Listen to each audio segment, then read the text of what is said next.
Subsequently, the communications from the lander to ground station was lost.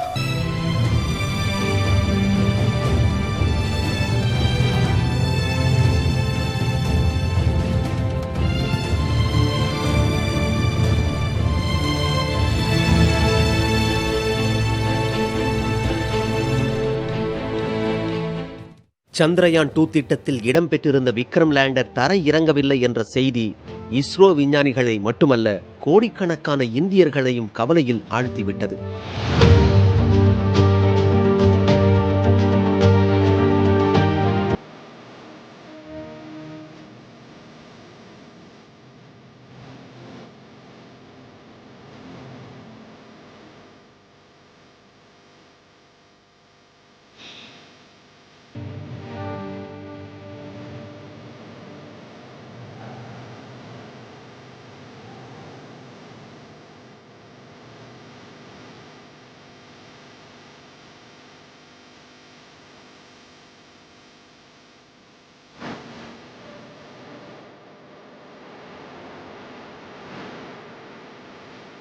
நிலவின் தென் துருவத்தில் தரை இறங்கி அதன் மூலம் சரித்திரத்தில் இடம் பிடிக்கும் திட்டத்தில் சறுக்கல் ஏற்பட்டு விட்டதே என்று இஸ்ரோ விஞ்ஞானிகளும் நாட்டு மக்களும் சோகத்தில் இருந்த நிலையில் லேண்டர் விக்ரம் எங்கே விழுந்திருக்கிறது என்று கண்டறியப்பட்டது ஓரளவுக்கு நம்பிக்கையை தந்திருக்கிறது.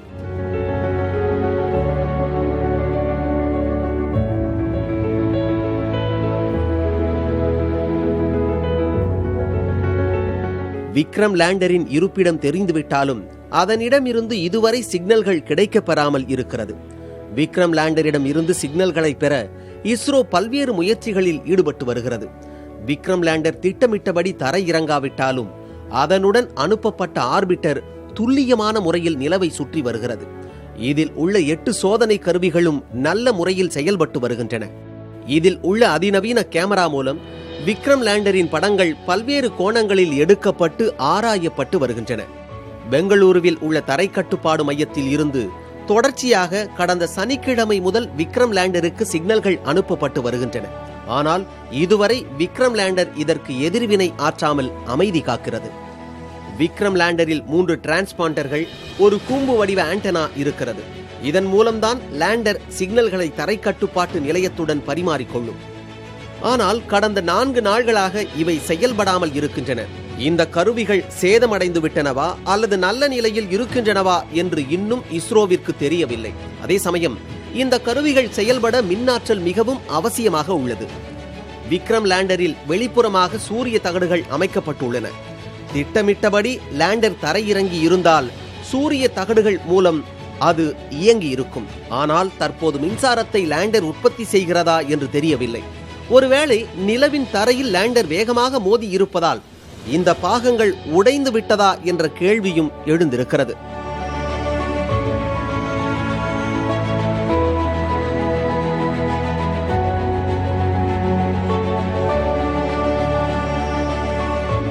சந்திரயான் 2 திட்டத்தில் விக்ரம் லேண்டரின் ஆயுள் காலம் 14 நாள்கள் மட்டுமே.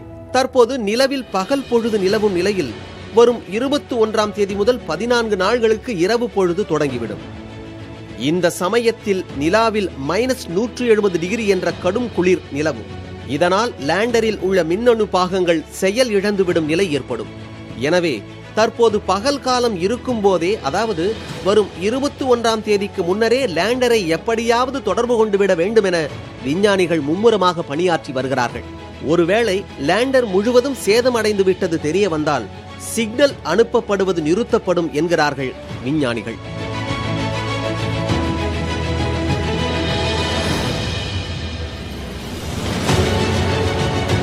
ஒரு சில தினங்களுக்கு முன்னதாகவே அதனுடைய இருப்பிடத்தை நிலாவை சுற்றி வருகின்ற நமது சந்திரயான் சுற்றுகலம் படம் பிடித்து அனுப்பியிருக்கிறது. ஏனென்றால் அதனுடைய அகச்சிகப்பு கதிர்களுக்குள் அது அகப்பட்டு அதனுடைய படம் பதிவாகியிருக்கின்றது. அது போலி வண்ண படம் என்று குறிப்பிடுவார்கள், ஃபால்ஸ் கலர் இமேஜ். அந்த வகையில் அந்த படம் பதிவாகியிருக்கிறது என்பது ஒரு நல்ல விஷயம்தான். அதனால் படம் எங்கே இது இருக்கிறது என்பது தெரிந்துவிட்டது. அந்த லேண்டர் என்ற தரையிறங்கி இருக்கக்கூடிய உபகரணங்களில் ஏதேனும் ஒரு உபகரணத்தை நாம் தூண்டி வைக்க இயக்கி வைக்க முடியுமா என்ற முயற்சிகள் நம்முடைய விஞ்ஞானிகள் தொடர்ந்து செய்து கொண்டிருக்கின்றனர். நிலவின் தரைப்பகுதிக்கு 2.1 கிலோமீட்டர் இருக்கும்போது விக்ரம் லேண்டரில் இருந்து சிக்னல் கிடைக்கவில்லை என்று இஸ்ரோ தலைவர் சிவன் கூறியிருக்கிறார். அந்த நிலையில் விக்ரம் லேண்டரின் வேகம் வினாடிக்கு 59 மீட்டர் என்ற நிலையில் இருந்திருப்பதால் லேண்டரின் கால்கள் உடைந்திருக்க வாய்ப்பிருப்பதாகவும், எனவே அது மீண்டெழ வாய்ப்பு எப்படி இருக்கிறது என்பதை தற்போது சொல்ல இயலாது என்கிறார் விஞ்ஞானி டிவி வெங்கடேஸ்வரன். கோள் சுற்றி விண்கலம் ஃபோட்டோ எடுத்து அது எங்கே இருக்குன்னு கண்டுபிடிச்சிருக்கோம் அப்படின்னு சொல்லியிருக்காங்க. இது 2 தான் அதிகாரப்பூர்வமாக இஸ்ரோ சொல்லியிருக்கக்கூடிய தகவல்கள். மற்றபடி இன்றைக்கி நிறைய பேர் அது உடையலை, அப்படியே இருக்குது, இப்படி இருக்குது, அப்படி இருக்குன்னா நிறைய தகவல் வருது. அதெல்லாம் எதுவுமே இஸ்ரோ அதிகாரப்பூர்வமாக இது வரைக்கும் அனௌன்ஸ் பண்ணல.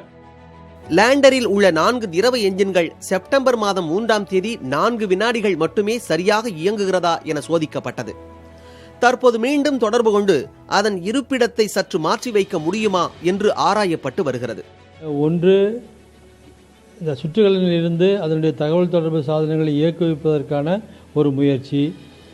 ஒருவேளை இதிலிருந்து அனுப்புகின்ற தகவல்கள் அதுக்கு நேரடியாக அதனை இயக்குவிக்க போதுமானதாக இல்லை என்றால் அதனுடைய ஒரு இன்டென்சிட்டியை கூட்டுவதற்காக கூட நிலாவை ஒட்டி அது ஒரு 50 கிலோமீட்டர் ஒரு நெருக்கமான ஒரு சுற்றுப்பாதையில் வந்த பிறகு மீண்டும் அதை இயக்கி பார்க்கலாம் என்ற ஒரு முயற்சியில் இந்திய விண்வெளி விஞ்ஞானிகள் முயன்று வருகின்றார்கள்.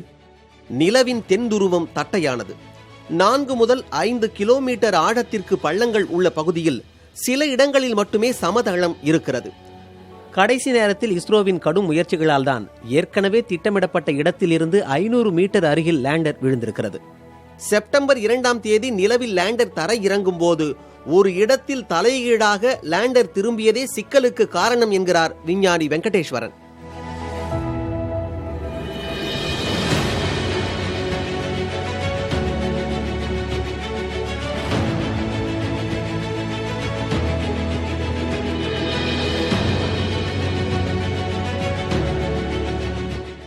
அது உடையலை, அப்படியே இருக்குது, இப்படி இருக்குது, அப்படி இருக்குன்னா நிறைய தகவல் வருது. அதெல்லாம் எதுவுமே இஸ்ரோ அதிகாரப்பூர்வமாக இது வரைக்கும் அனௌன்ஸ் பண்ணல.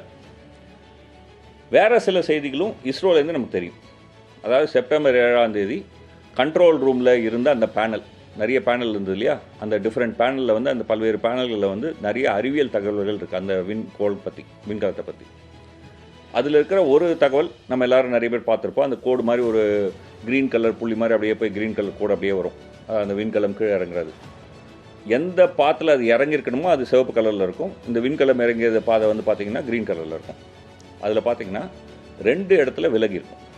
ஒன்று சற்றேறக்குறைய ஒரு 5 கிலோமீட்டர் உயரத்தில் இருக்கும்போது 5 கிலோமீட்டர்லேருந்து ஒரு 2.5 கிலோமீட்டர் வரைக்கும் அந்த இடத்துல பார்த்திங்கன்னா ஒரு சின்ன விலகல், லேசாக ஒரு தடுமாற்றம் போல் இருக்கும். அதே சமயத்தில் அங்கே இருந்த இன்னொரு பேனல், அந்த பேனல் என்ன காமிக்குதுன்னு சொன்னால் அந்த விக்ரம் தரையிறங்கி கோளினுடைய நிலைனா என்னது. இப்போ அந்த விக்ரம் தரையிறங்கி கோள் பார்த்திங்கன்னா அதுக்கு 4 கால் இருக்கும். நீங்கள் அதில் பார்த்திங்கனாலும் தெரியும், 4 கால் இருக்கிற மாதிரி முதல்ல இப்படி தான் காமிச்சிருப்பாங்க. 4 காலோடு இப்படி வரா மாதிரி தான் காமிச்சிருப்பாங்க அந்த இதில், ரைட்டா. அந்த 4 கால் இருக்கிறது அந்த 5 கிலோமீட்டர் வந்ததும் இப்படி திரும்பி கீழே இறங்குவதற்கு தயாராகணும். ஆனால் அங்கே நீங்கள் என்ன பார்ப்பீங்கன்னா திடீர்னு அது தலைகீழாக போகுது. அதாவது காலு மேலே தலை கீழே அப்படிங்கிற நிலைக்கு அது போகுது. அதுதான் அந்த இடத்துல நடக்கிற அந்த தடுமாற்றம் நமக்கு காமிக்குது. அதுக்கப்புறம் பார்த்திங்கன்னா சுமார் ஒரு 2 கிலோமீட்டர் மேலே வரும்போது பாதையிலேருந்து நல்லா விலகி இருக்குது. கடைசியாக நமக்கு வந்த தகவல் டெலிமெட்ரின்னு சொல்லுவாங்க. அந்த டெலிமெட்ரி தகவல் 335 மீட்டர், அதாவது நிலவனுடைய தரையிலிருந்து சுமார் 335 மீட்டரில் அந்த விண்கலம் இருக்கும்போது வந்த தகவல் தான் நமக்கு கிடைச்ச கடைசி தகவல். அந்த தகவலில் பார்த்திங்கன்னா அந்த விண்கலத்தினுடைய கீழ்நோக்கி விழுற அந்த வேகம், கீழ்நோக்கி வர வேகம் 59 மீட்டர் பர் செகண்ட்.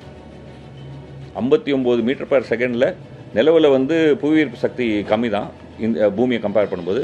ஆனாலும் அங்கேயும் இவ்வளோ வேகத்தில் விழுந்ததுன்னு சொன்னால் நிச்சயமாக அது செயல்படக்கூடிய ஒரு நிலைமையில் இருக்க முடியாது. அதனால தான் இஸ்ரோனுடைய தலைவரே கூட ஹார்டு லேண்டிங் அப்படிங்கிற வார்த்தையை யூஸ் பண்ணியிருக்கார். ஹார்ட் லேண்டிங்னா என்ன அர்த்தம்? மென்மையாக தரை இறங்கி செயல்படக்கூடிய ஒரு நிலையில் இல்லை, கோளாரோடு அது விழுந்திருக்கு அப்படின்னு அர்த்தம். அது விழுந்து சுக்குநூறாச்சா, ஒரே பீஸாக இருக்கா, அல்லது குறைவான பிரச்சனையில் இருக்கா, அதெல்லாம் தனி விஷயம். ஆனால் நிச்சயமாக இப்படி தான் நடந்திருக்கு. அப்படி கீழே விழும்போது கரெக்டாக கரெக்டாக காலில் போய் விழுந்திருக்குமா சந்தேகம்தான். அப்படி கரெக்டாக கால் போய் நிற்காம கொஞ்சம் லேசாக சாஞ்சிருந்தாலோ அல்லது கவுந்து விழுந்துட்டாலோ அந்த விண்கலம், அந்த விக்ரம் விண்கலம் அது எதிர்பார்க்கக்கூடிய எல்லா அறிவியல் பணிகளையும் செய்வது கஷ்டம். இப்போ அந்த விக்ரம் விண்கலம் இறங்கும் போதே, சாதாரணமாக இறங்கும் போதே என்ன சொன்னோம் அப்படின்னு சொன்னாக்க, 12 டிகிரிக்கு மேலே அதுக்கு வந்து சாய்வு இருக்கக்கூடாது. அந்த கால் வந்து நிற்குது இல்லையா, அது கால் இப்படிலாம் இருக்கும்போது 12 டிகிரிக்கு மேலே இருக்கக்கூடாது சாய்வு. 12 டிகிரிக்கு மேலே சாய்வு இருந்ததுன்னா அந்த விண்கலம் செயல்படாது. அதனால் சமதளத்தை தேடி தான் அது இறங்கணும்னு சொன்னோம். இப்போ நிச்சயமாக அப்படி விழுந்திருக்கும் போது 12 டிகிரியை விட கூடுதலாக தான் சாஞ்சிருக்கும் இல்லையா. பூமியில் வந்து ஒரு ஆட்டோ வேகமாக போகுது, பிரேக் பிடிச்சிட்டாங்க, ஆட்டோ கவுந்துருச்சு, 4 பேர் ஓடி போய் ஆட்டோவை திருப்பி நிறுத்திடலாம். நிலவில் போய் யார் அப்படி நிறுத்துறது? தானாகவும் அது நிற்க முடியாது. அப்படின்னு சொல்லும்போது அந்த விண்கலம் அதனுடைய அறிவியல் பணிகளை செய்யும் அப்படின்னு நம்ம நம்புறது வந்து சாத்தியமே இல்லை அப்படின்னு தான் நான் நினைக்கிறேன். ஏன்னா அந்த விண்கலத்தினுடைய அந்த கால் பகுதி இருக்குல்ல, அங்கே தான் அந்த அறிவியல் கருவிகள் இருக்குது. இதுலேருந்து ஒரு ரோபோட் ஆம் மாதிரி வெளியில் வந்து பூமியினுடைய மண்ணை வந்து ஆராயணும். ஸ்ட்ரெயிட்டாக நின்றுச்சுன்னு சொன்னால் அதுலேருந்து வந்து ஆராயலாம். படுத்து இருக்கும்போது எப்படி வந்து ஆராய முடியும்? அதே மாதிரி அந்த விக்ரம் விண்கலத்தில் வந்து ஒரு ஏணி மாதிரியான ஒரு அமைப்பு இருக்குது, படி மாதிரியான ஏணி மாதிரியான ஒரு அமைப்பு. அந்த ஏணி மாதிரியான அமைப்பு வெளில வந்து அதில் அந்த ரோவர், அந்த பொம்மை கார் மாதிரியான அந்த கார் ரோவர் இருக்கு இல்லையா, பிரக்யான்னு சொல்லுறது, அது அதில் வெளில வரணும். இந்த சமயத்தில் அந்த கதவெல்லாம் திறந்து அது வெளில வரும் எதிர்பார்க்கறது வந்து சாத்தியம் இல்லாத ஒன்று. அதனால் அது அதனுடைய அறிவியல் பணி செய்யுமா அப்படிங்கிறது வந்து பெரிய சந்தேகம். சில ஆண்டுகளுக்கு முன்பு இஸ்ரோ அனுப்பிய GSAT-6A என்ற ஒரு செயற்கைக்கோள் சுற்றுவட்ட பாதையில் நிலைநிறுத்தப்பட்ட பின்னர் இன்னும் தொடர்பு கொள்ள முடியாத நிலை இருக்கிறது.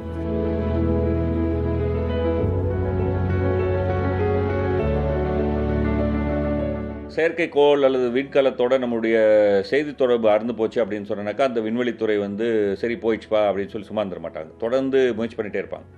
முதல்ல செய்கிற முயற்சி வந்து என்னவா இருக்குன்னா, அந்த தொடர்பு அறுந்து போன விண்கலம் அல்லது செயற்கைக்கோள் எங்கே இருக்குதுன்னு கண்டுபிடிக்கிறது. இப்போ உதாரணமாக இந்தியாவினுடைய ஒரு செயற்கைக்கோள் GSAT-6A அப்படிங்கிற அந்த செயற்கைக்கோள் வந்து செய்தி தொடர்பு அறுந்து போச்சு. ஆனால் இப்போ நமக்கு தெரியும் எங்கே இருக்குதுன்னு தெரியும். அது தொடர்ந்து கண்காணிச்சிட்டே இருக்கும். இன்றைக்கும் இஸ்ரோ வந்து அதோட திரும்பி தொடர்பு ஏற்படுத்துவதற்கான ஒரு முயற்சியை பண்ணிக்கிட்டே தான் இருப்பாங்க, நிறுத்த மாட்டாங்க. இதில் ஒரு சில சமயம் என்ன ஆகும்னா, அந்த மாதிரி பண்ணிகிட்டே இருக்கும்போது திடீர்னு ஏதாவது ஒரு தற்செயலாக பல்வேறு காரணங்கள் காரணமாக அது வந்து திரும்பி தொடர்பு வர ஆரம்பிக்கலாம். அதாவது இறந்தவர் மீண்டு வந்தார் அப்படிங்கிற மாதிரி. கடந்த 2005ஆம் ஆண்டு, அதாவது 14 ஆண்டுகளுக்கு முன்பு நாசா அனுப்பிய இமேஜ் என்ற செயற்கைக்கோள் தொடர்பு கொள்ள முடியாமல் இருந்தது. ஆனால் மீண்டும் தற்போது அதனுடன் தொடர்பு ஏற்பட்டுள்ளது. இந்த நிகழ்வு விண்வெளி ஆய்வில் வியக்கத்தக்க முன்னேற்றமாக பார்க்கப்படுகிறது. 2005 இந்த விண்கலத்தோட நம்முடைய தொடர்பு போயிடுச்சு. அந்த விண்கலம் நம்மளோட தொடர்பு பண்ணவே முடியல. அந்த விண்கலத்தோட திரும்பி தொடர்பு பண்ணதுக்காக முயற்சி பண்ணிகிட்டே இருந்தாங்க, எதுவுமே நடக்கலை. 2005 இருந்த கம்ப்யூட்டரும் 2018 இருக்கிற கம்ப்யூட்டரும் வெவ்வேறு இல்லையா. இந்த கம்ப்யூட்டர்லாம் மாறியதுனாலே என்ன ஆயிடுச்சுன்னு சொன்னால், அந்த செயற்கைக்கோளுக்கு அமிச்ச அந்த ஆணை நிரவல்களுக்கு இல்லையா, அந்த ப்ரோக்ராமிங், அந்த ப்ரோக்ராமிங்கே வந்து ஆல்மோஸ்ட் என்னென்னே தெரியாமல் போகிற ஒரு நிலைமை ஆயிடுச்சு. இப்போ இந்த இடத்துல உங்களுக்கு ஒரு சின்ன விஷயம் சொல்லணும். இப்போ வந்து ஒரு செயற்கைக்கோள் வந்து அந்த விண்கல துறையோட கணக்கில் வச்சுக்கணும்னு வச்சுப்போம். இப்போ இஸ்ரோனுடைய ஒரு செயற்கைக்கோள் இஸ்ரோவோட தொடர்பு கொள்ளுது. அந்த தொடர்பு கொள்ளும்போது இஸ்ரோ தான் இந்த செய்தி அனுப்புது அந்த விண்கலத்துக்கு எப்படி தெரியும்? அந்த விண்கலத்துலேருந்து தான் இந்த செய்தி வருதுன்னு இஸ்ரோக்கு எப்படி தெரியும்? இப்போ உதாரணமாக யாராவது பூமியில் வந்து ஒரு ஆள் வந்து அவங்களே ஒரு ரேடியோ டெலிஸ்கோப்பை பண்ணி அந்த விண்கலத்துக்கு ஒரு செய்தி அமைச்சு தப்பாக பண்ணிடலாம்ல, நீ திரும்புன்னு சொல்லிடலாம், செயலிழக்க வச்சிடலாம் இல்லையா. அப்போ என்ன பண்ணுவாங்கன்னா, ஒவ்வொரு மெசேஜ்லேயும் வந்து ஒரு யூனிக் கோடு ஒன்று இருக்கும். இப்போ அந்த காருக்கு நம்பர் பிளேட் இருக்குல்ல, அது மாதிரி ஒரு யூனிக் கோடை தான் அந்த மெசேஜ் அனுப்புவாங்க. ஸோ அந்த செயற்கைக்கோள் வந்து அந்த நம்பர் இருக்கான்னு பார்க்கும், அந்த யூனிக் ஐடி கோடு இருக்கான்னு பார்க்கும். இருந்தால் தான் அந்த ஆணையை ஏற்றுக்கும். அதே மாதிரி அதுலேருந்து வர தகவல் நமக்கு வருதுல்ல, அதில் நம்ம அந்த யூனிக் கோடு இருக்கான்னு பார்ப்போம். இருந்தால் தான் அது அங்கேருந்து வச்சு நமக்கு தெரியும். இந்த யூனிக் கோடு வந்து இந்த இமேஜினுடையது என்ன அப்படின்னே மறந்து போச்சு யாராக்கும். திடீர்னு 13 வருஷத்துக்கு அப்புறம் அங்கேருந்து வந்த ஒரு செய்தியை வந்து பழைய கம்ப்யூட்டர்லாம் வந்து அவங்க டெஸ்ட் பண்ணி எல்லாம் சரி பண்ணி பார்க்கும்போது திடீர்னு அங்கே வந்து அந்த செய்தியை ஒரு பெரிய ரேடியோ தொலைநோக்கு மூலமாக எடுத்து அதனுடைய ஐடி நம்பர் என்னன்னு கண்டுபிடிச்சிட்டாங்க. இந்த பழைய கம்ப்யூட்டர்லாம் செக் பண்ணி பார்க்கும்போது அதோட திரும்பி தொடர்பு ஏற்படுத்தி அதை வந்து இப்போது செயல்பட வைக்கிறதுக்கான ஒரு முயற்சி பண்ணியிருக்காங்க. 2018, ரொம்ப நாள் முன்னாடி, இப்போ தான் நடந்தது. இதேபோல் 2005ஆம் ஆண்டு ஐரோப்பிய விண்வெளி ஆய்வு நிறுவனம் மூலம் ரொசட்டா என்ற விண்கலம் மூலம் விண்மீன் ஒன்றை ஆய்வு செய்ய பைலே என்ற லேண்டர் தரை இறக்கப்பட்டது. ஆனால் அது தரை இறங்கி பல முறை குதிக்கும் வரை தொடர்பில் இருந்தது. பின்னர் அந்த லேண்டரை தொடர்பு கொள்ள இயலவில்லை. பிற்காலத்தில் ரொசட்டா விண்கலத்தின் தொடர்பும் துண்டிக்கப்பட்டிருக்கிறது.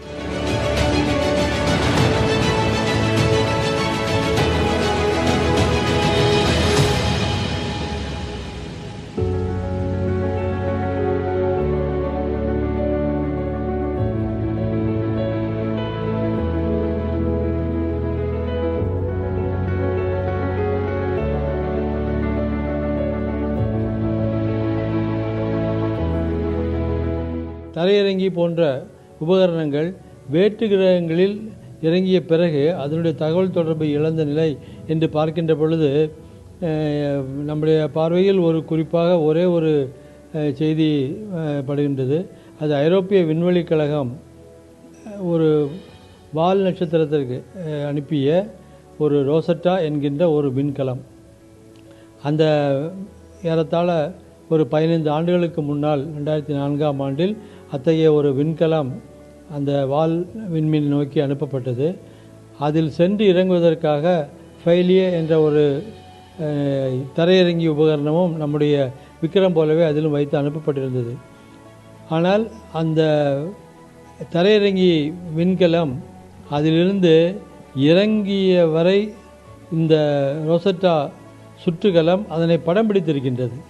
அது இறங்குகின்ற தருவாயில் உள்ள தகவல்கள், அது மட்டுமில்ல தரையை தொட்டு இறங்குகின்ற பொழுது கொஞ்சம் குதித்து 2 முறை எழுந்து தடுமாறி தான் அது பழைய நிலைக்கு சென்றிருக்கின்றது. அதன் பிறகு அதனுடைய இயக்கத்தினை இந்த சுற்றுகலம் தொடர்ந்து கண்காணித்து பதிவு செய்ய முயற்சி செய்த போது அதனுடைய பார்வையில் இருந்து விடுபட்டு போனது.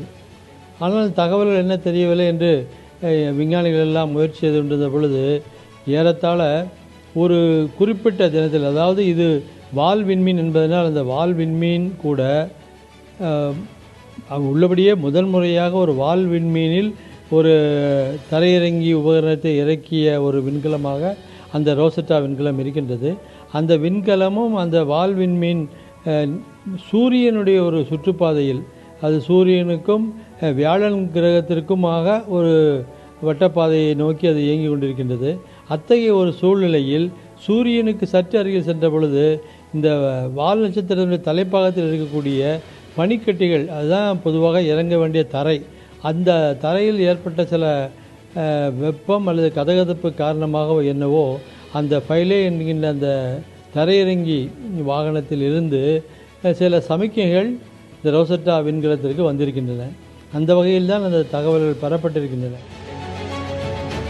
2004ஆம் ஆண்டு நாசா சார்பில் சூரியனை ஆராய அனுப்பப்பட்ட ஸ்டீரியோ பி என்ற விண்கலம் 2 ஆண்டுகளுக்கு பிறகுதான் கட்டுப்பாட்டு மையத்துடன் தொடர்பு ஏற்பட்டிருக்கிறது.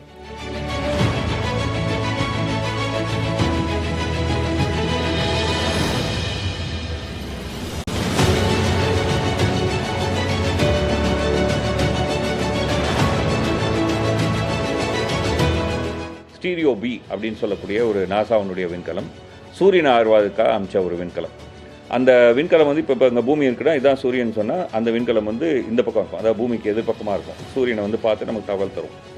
அதோட தொடர்பு நமக்கு அறந்து போச்சு. 2004 அதோட தொடர்பு அறந்து போச்சு. 2 வருஷம் கழிச்சு தொடர்ந்து நாசா முயற்சி பண்ணதுலேருந்து அந்த 2 வருஷம் கழிச்சு திரும்பி அதோட அந்த தொடர்பை வந்து துண்டிக்கப்பட்ட தொடர்பை வந்து சீர் செய்ய முடிஞ்சது நாசாவால். ஸோ இது மாதிரிலாம் நடந்திருக்கு நிறைய. சில சமயம் என்னன்னா நடுவில் ஒரு சின்ன பிளாக் அவுட் வரும். இப்போது நமக்கே திடீர்னு ஒரு 2 செகண்ட் மயங்கி கீழே வந்துட்டு நான் எங்கே இருக்கேன் அப்படின்னு நேர்ந்து நிற்போம் இல்லையா, அது மாதிரியான சில மயக்கங்கள்லாம் வந்து வரும். ஏன்னா அதில் கூடிய கம்ப்யூட்டர் வந்து ரொம்ப நிறைய தகவல்களை வந்து ப்ராசஸ் பண்ணும்போது ஜாம் ஆகிடலாம். புளூட்டோ கிரகத்தை ஆய்வு செய்வதற்கான நியூ ஹாரிசன் என்ற திட்டமும் பார்க்கப்படுகிறது. மிக அதிக வேகத்தில் போன ஒரு விண்கலம் தான். 16.52 km/s அந்த வேகத்தில் அது போயிருக்கு. அந்த விண்கலம் வந்து 11 ஆண்டுகள் கடந்து ப்ளூட்டோ பக்கத்தில் போனோம்.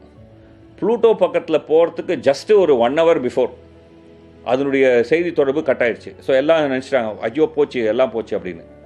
ஆனால் அந்த விண்கலத்தில் இருந்த சிஸ்டம் வந்து எதுக்கு ப்ரியாரிட்டி கொடுக்கணும், அந்த கம்ப்யூட்டர் வந்து எதுக்கு ப்ரியாரிட்டி கொடுக்கணும் அப்படிலாம் வந்து சார்ட் அவுட் பண்ணி சில இடத்துலையும் ஷட் டவுன் பண்ணி ரீஸ்டார்ட் பண்ணும்போது அந்த விண்கலம் திரும்பி தொடர்பு கொண்டு இன்றைக்கும் தொடர்பில் இருக்குது. ஸோ இது வந்து இந்த முயற்சி என்பது விண்வெளித்துறைகள் நடத்தி கொண்டே தான் இருக்கும். ஏன் இன்னைக்கு விக்ரமோட பண்ணுறாங்கன்னு கேட்டால் இந்த மாதிரி இருக்குது, அதனால் நம்ம பண்ணிகிட்டே தான் இருப்போம், தொடர் பண்ணிகிட்டே தான் இருப்போம். லேண்டரை தொடர்பு கொள்ளும் இஸ்ரோவின் முயற்சியில் வெற்றிக்கும் தோல்விக்கும் சம வாய்ப்புகள் உள்ளன. இந்த நிலையில் இது போன்ற தொடர் ஆய்வுகள் இஸ்ரோவின் அடுத்த திட்டங்களான சந்திரயான் 3, ககன்யான், ஆதித்யா போன்றவற்றின் ஆய்வுக்கு சிறந்த படிக்கல்லாக அமையும் என்பது உறுதி.